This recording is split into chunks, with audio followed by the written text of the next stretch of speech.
No, don't go pulling and yanking on this seat. There's a button right here.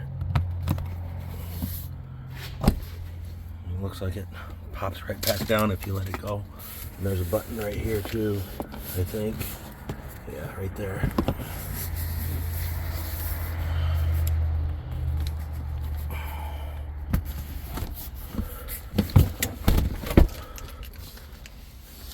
It just comes right out with one hand. That looks like, what the heck is that, a fuel pump? Alright. Not sure what that is, but there's two of them. And this is the wire that's going through already. Well, it looks like it goes underneath this here. And then up that way. And that's the way I plan on running my wires.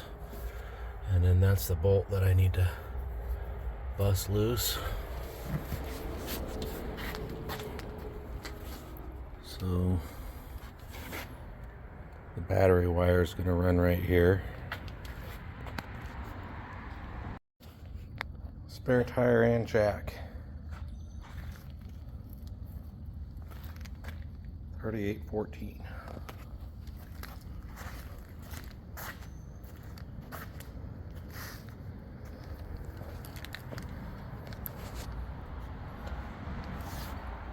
Looks like there's plenty of gap right there for the wire to come through.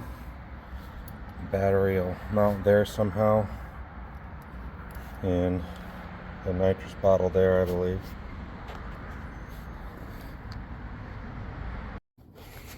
That's 15/16. I don't see any reason to take the weight off the car to do it. Boy, that sucker's on there.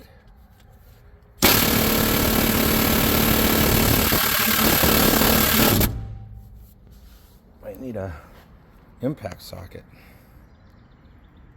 I decided to get under here and look. There it is right there.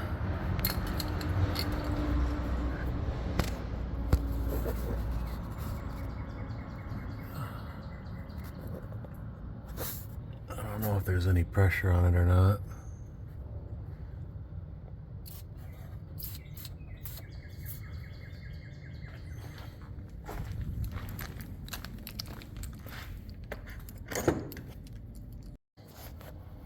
That's what the brackets look like.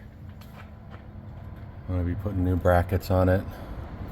And these are the stock control arms. I'm going to be getting those in the mail soon. Those are the rear springs.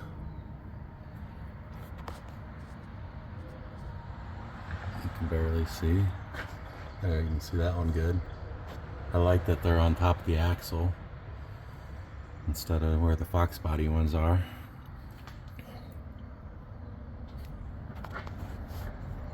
I don't have a impact socket, so I'm just going to use a breaker bar to get it started, and then I'm going to use the impact. And you don't have to jack the car up for this, according to some of the research I've done. Alright, took about 4/4 turns on the ratchet, or not ratchet, but breaker bar.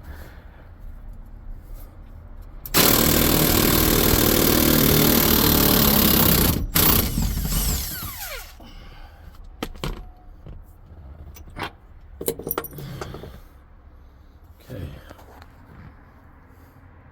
It's the first time putting the car up on jack stands, and the best way to jack it up is by the pumpkin, I think, especially for me in my situation. And then my jack stands, the car was a little off center. I wanted to get on this patch right here, but on the other side I couldn't.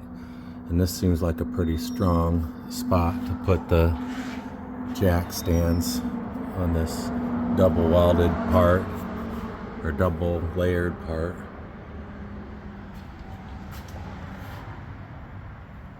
So That's how I'm gonna jack it up from now on. I ordered some pucks, but when you get under here and look at it, the puck's got to be quite small to actually get over that pinch weld.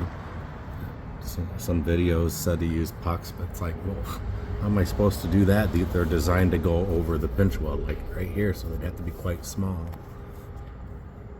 Okay, getting that first bolt out is easy. It's got a tab here. You don't even have to back it up with another wrench, and you just buzz it off. I already buzzed it off, obviously, but that's how easy that one is. And since I'm taking the bracket off, I think I'm just gonna leave that other bolt. It's gonna leave that other bolt in, and I'm gonna take those next two bolts there off, and then I can get that other one when it's not in the car, probably. We'll see. I'm gonna have to get a punch and knock that one out. Probably I'm sure it's in there pretty hard. After you knock it out so far, you get an 18 millimeter and just run it out, and it just runs right out.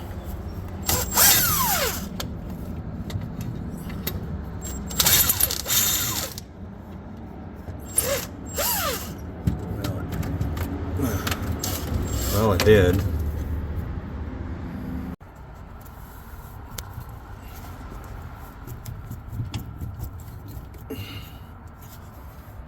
That strip's quite easy, actually. And nothing else will fit on it now. So I'm gonna have to get a pair of pliers or something to get it out. Got it out and sprung up, and the rear end rocked forwards. So I'll have to use a jack to put that back in position when I put the new one on. Now I can probably get an extension and get those other two bolts. Alright, so this is how I'm getting on the other two. Alright, it's loose.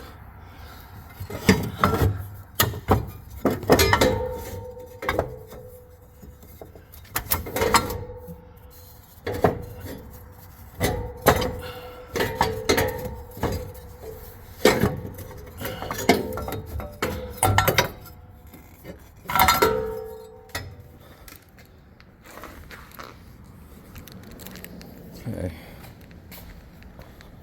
I just got to take that bolt off. Well, no, yeah, I do. I got to take that bolt. I'm going to need it.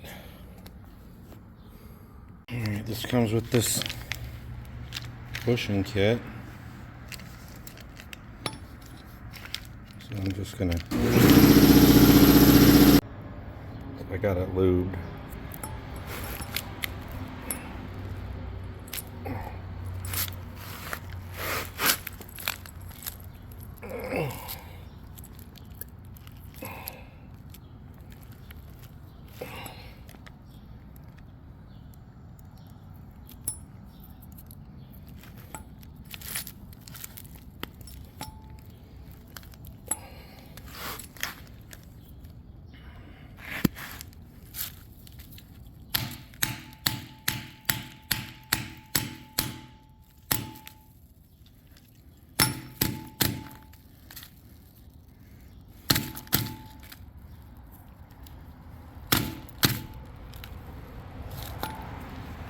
Alright, so now I'm going to have to measure from there to there and match it after I get this apart from that hole to that hole, so I can have them the same as stock. I got it adjustable just in case I ever wanted to, but I'm going to leave everything at stock. Alright, so that's 9.5. This is 9.5. So that's stock. And I just got to get a good wrench on these and tighten them up so they don't move and install it. So before it was tight all the way on, the two bolts were tight. They're very loose down there.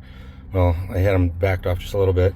I started this one and I made sure it turned in several times by hand, and then I impacted it down, and now I'm going to go down underneath the car and tighten those. Alright, I torqued those down as tight as I could with my impact wrench, and then I put like a little less than a quarter turn with the 3-foot bar, and it's pretty tight. So now I gotta move this jack over and clock this back till the holes line up and put the last bolt in. Alright, I just jacked it up right here, and I used a pry bar because it was slightly over that way, and just kind of pried it just gently over this way and got it lined up on this pin, pushed it down, and then jacked it back down again until the holes lined up just perfectly and the bolt slid in, and then tightened it down. Pretty easy. That's done. Got it bolted down. I used the one size up over a 3/8 drill bit. I used this to start just so that I knew I wasn't going to drill into something I shouldn't. And then I used these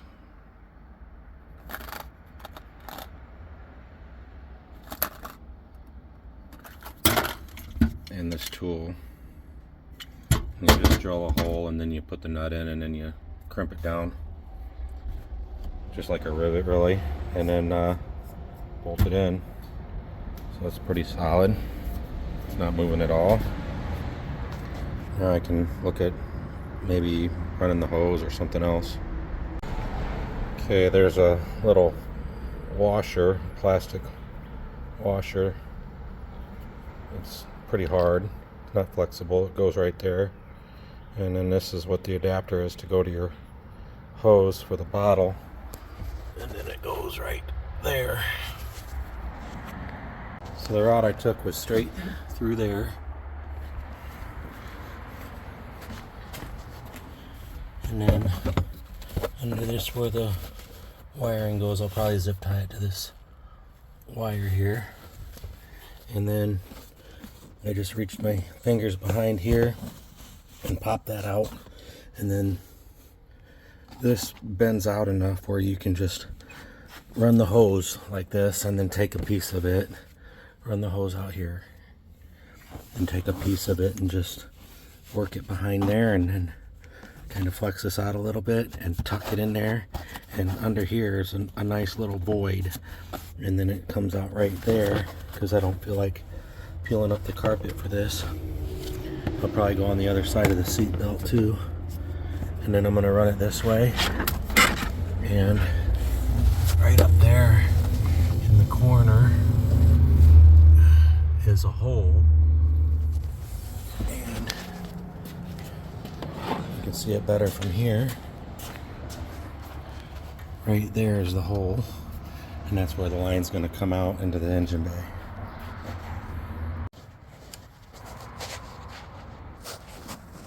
Okay, so there's a screen inside this, and it goes on the end. This blue elbow goes on the end. So I'm going to take this stuff here, piped open, put it on there, and then it says 1.5 turns past finger tight. It also has a screen on it, and it goes on the end of the red solenoid. Okay, that's the orientation of the red solenoid. That's the orientation of the blue.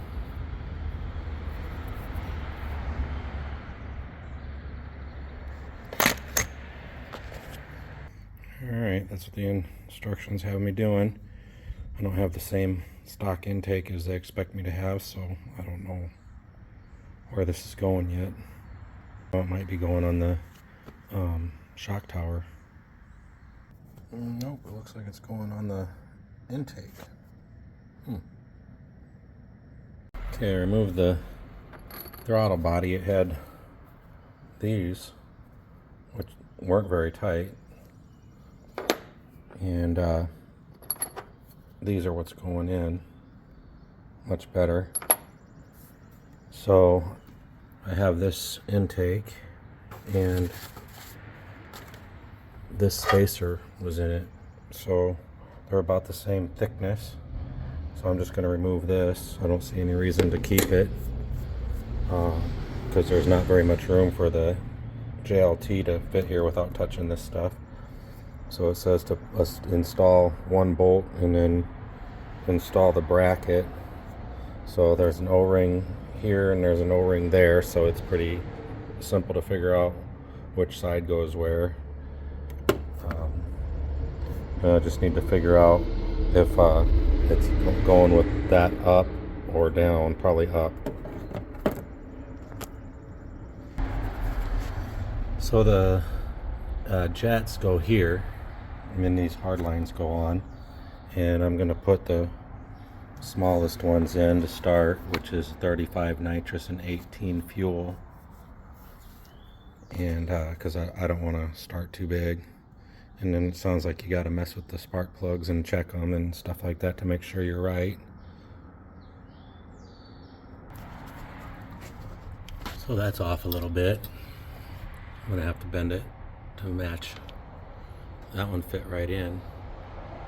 But that one I'll just have to use my pipe bending tools to get it lined up right. And here's where I'm screwed. I don't have a stock fuel rail, so I got to figure out how I'm going to get this to work. Alright, I think I figured it out. This thing unscrews, and then there's that, and I think that will bolt up right there. We'll try it. Alright, so this is what it's screwed into right here on the fuel rail, and they're the same threads. I think it's ORB, so I need ORB male with the O-rings, and then that should screw on right there.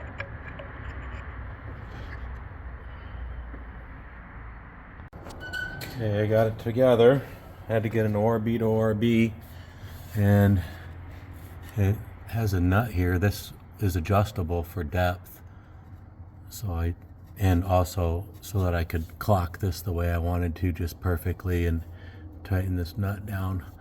And then I started it and checked it for leaks and everything, and it's good.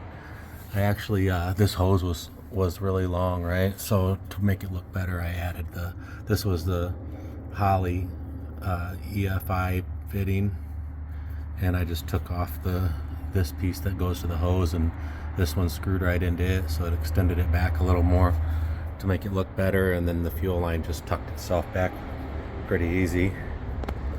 So now all that's left is the wiring and the controller, and there's a wire here and a wire here, and I'll have to run the wires and set up the controller and charge the tank, and that might be another video, I don't know. Look what just came in the mail. Got my brackets, BMR brackets. Got the kit for the sway bar so I can use 15-inch wheels. And these are the control arms. Take a break from the nitrous and put these control arms on. All I did was put the bolt in and let it slide in, and then I expanded it until the bolts dropped in.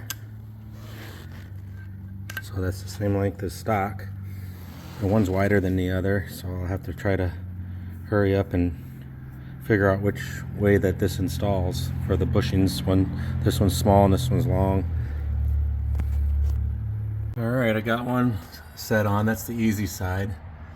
And what I didn't realize is that this long side goes towards the inside, so this bolt can bolt to it, and I tried to put the wrong side on, and it didn't work. It probably cost me half an hour. That one's on. Now I got to do this one, and then I'm pretty much free for the day. Or I could start on that nitrous, I don't know. Alright, they're in. It wasn't that hard.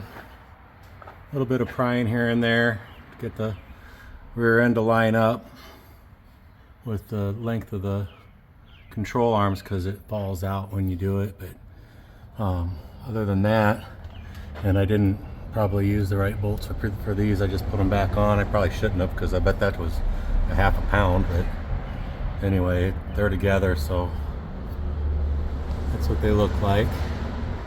And I got this thing set up to slam the ground as hard as it can. Now it's time for our test drive. Alright, here we go.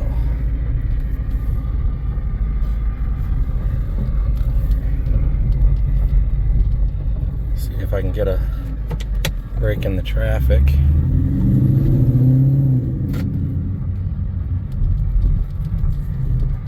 We'll just do it with traction control on.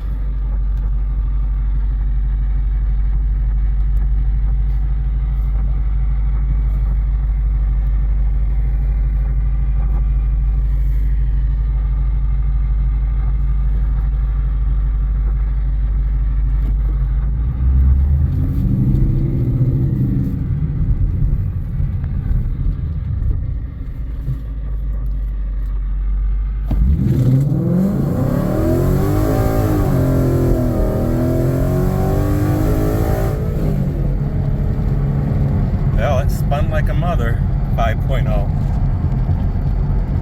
So I don't know if it did any good for traction, even with traction control off, it spun. Well, I did take the back tire out. At the next light, I got a 4.7. Not sure if it was recording or not, but it's 4.7 now. So I actually got better traction than I had before.